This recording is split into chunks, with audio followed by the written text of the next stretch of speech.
हरे कृष्णा भक्तों, तो श्रीमद् भागवतम का एक एक अध्याय, एक एक स्कंद बहुत ही रोचक है।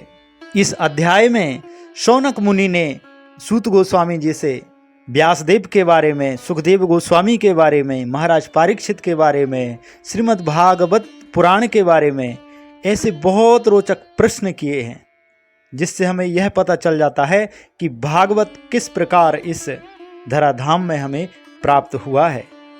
आज मैं आपको श्रीमद् भागवतम का पहला स्कंद सूत गोस्वामी को इस प्रकार बोलते देखकर दीर्घकालीन यज्ञ उत्सव में लगे हुए समस्त ऋषियों में विद्वान तथा वायोवृद्ध अग्रणी शौनक मुनि ने सूत गोस्वामी को निम्न प्रकार संबोधित करते हुए बधाई दी। शौनक ने कहा, हे सूत गोस्वामी, जो बोल सकते हैं तथा सुना सकते हैं, उन सबों में आप सर्वाधिक भाग्यशाली तथा सम्माननीय हैं। कृपया करके श्रीमद् भागवतम की पुण्य कथा कहें, जिसे महान तथा शक्ति संपन्न ऋषि सुखदेव गोस्वामी ने सुनाई थी। यह कथा सर्वप्रथम किस युग में तथा किस स्थान में प्रारंभ हुई और किस कारण इसे प्रारंभ किया गया?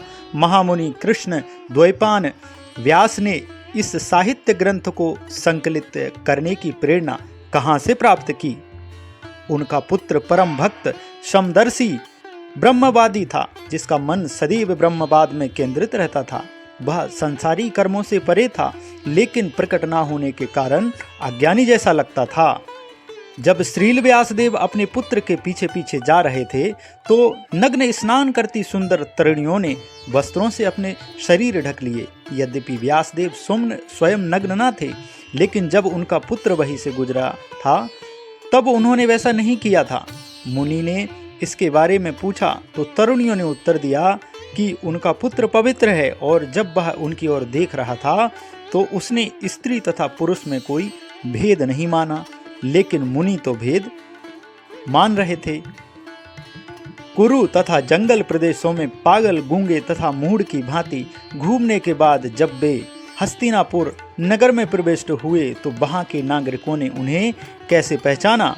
राजा परीक्षित की इस महामुनि से कैसे भेंट हुई, जिसके फलस्वरूप वेदों के इस महान दिव्य सार का वाचन संभव हो सका? वे किसी ग्रस्त के द्वार पर उतनी ही देर रुकते जितने समय में गाय दुही जा सकती। वे उस घर को पवित्र करने के लिए ही ऐसा करते थे। कहा जाता है कि महाराज परीक्षित उच्च कोटि के भगवत भक्त थे और उनके जन्म तथा कर्म अत्यंत आश्चर्यजनक थे। कृपया उनके विषय में हमें बताएं। वे महान सम्राट थे और उनके पास उपार्जित राज्य के सारे ऐश्वर्य थे। वे इतने वरेण्य थे कि उनसे पांडु वंश की प्रतिष्ठा बढ़ रही थी। तो फिर वे सब कुछ त्याग कर गंगा नदी के तट पर बैठकर क्यों आमरण उपवास करने लगे? वे इतने बड़े सम्राट थे कि उनके सारे शत्रु आकर अपनी भलाई के लिए उनके चरणों पर अपना शीश झुकाते थे और अपनी सारी संपत्ति अर्पित करते थे। वे तरुण और शक्तिशाली थे और उनके पास अलभ्य राजसी ऐश्वर्य था।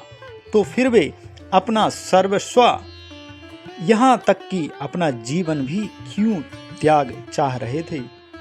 जो लोग भगवत कार्य में अनुरक्त रहते हैं, वे दूसरों के कल्याण, उन्नति तथा सुख के लिए ही जीवित रहते हैं।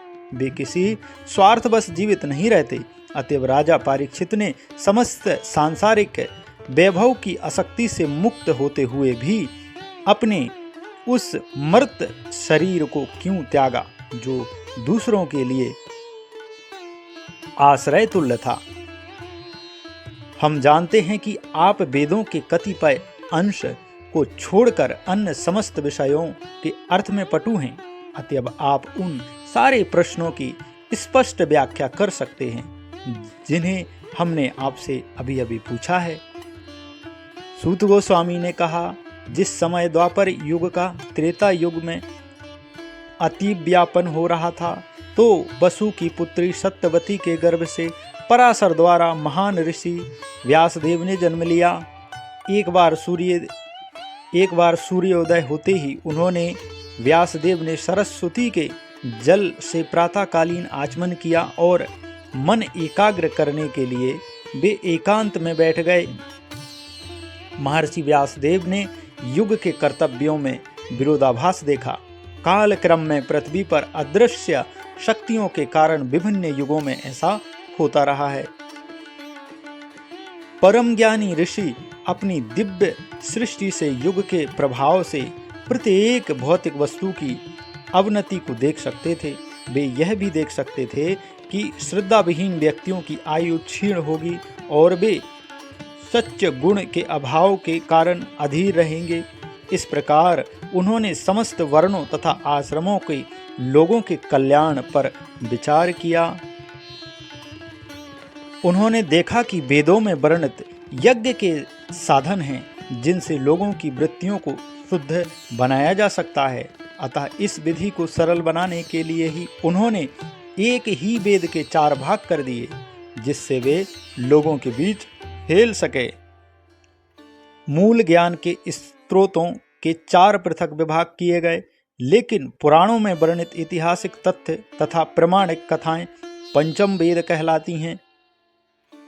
वेदों के 4 खंडों में विभाजित हो जाने के बाद पैल ऋषि ऋग्वेद के आचार्य बने और जैमिनी सामवेद के, यजुर्वेद के कारण एकमात्र वैशंपायन यशस्वी हुए।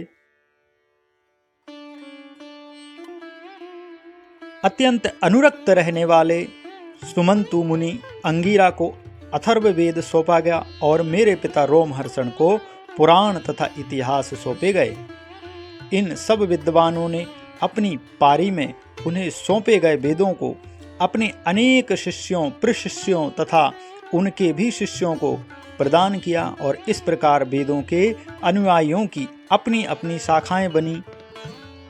इस प्रकार अज्ञानी जनसमूह पर अत्यंत कृपालु ऋषि व्यासदेव ने वेदों का संकलन किया, जिससे कम ज्ञानी पुरुष भी उनको आत्मसात कर सके। महर्षि ने अनुकंपावश हित कर समझा कि यह मनुष्यों को जीवन का चरम लक्ष्य प्राप्त करने में यह सहायक होगा। इस प्रकार उन्होंने स्त्रियों, शूद्रों तथा द्विजबंदियों के लिए महाभारत नामक महान ऐतिहासिक कथा का संकलन किया। हे द्विज ब्राह्मणों, यद्यपि वे समस्त लोगों के समग्र कल्याण कार्य में लगे रहे, तो भी उनका मन भरा नहीं। इस प्रकार मन में असंतुष्ट रहते हुए ऋषि ने तुरंत विचार करना प्रारंभ किया, क्योंकि वे धर्म के सार के ज्ञाता और मन ही मन कहा है। मैंने कठिन व्रतों का पालन करते हुए वेदों की, गुरु की तथा यज्ञ वेदी की मिथ्या डंबर के बिना पूजा की है। मैंने अनुशासन का भी पालन किया है और महाभारत की व्याख्या के माध्यम से शिष्य परंपरा को अभिव्यक्ति दी है, जिससे स्त्रियां, शूद्र तथा अन्य द्विजबंधु लोग भी धर्म के मार्ग का अवलोकन कर सकते हैं। वेदों के लिए जितनी बातों की आवश्यकता है, यद्यपि मैं उनसे पूर्ण रूप से सुसज्जित हूँ, तथापि मैं अपूर्णता का अनुभव कर रहा हूँ।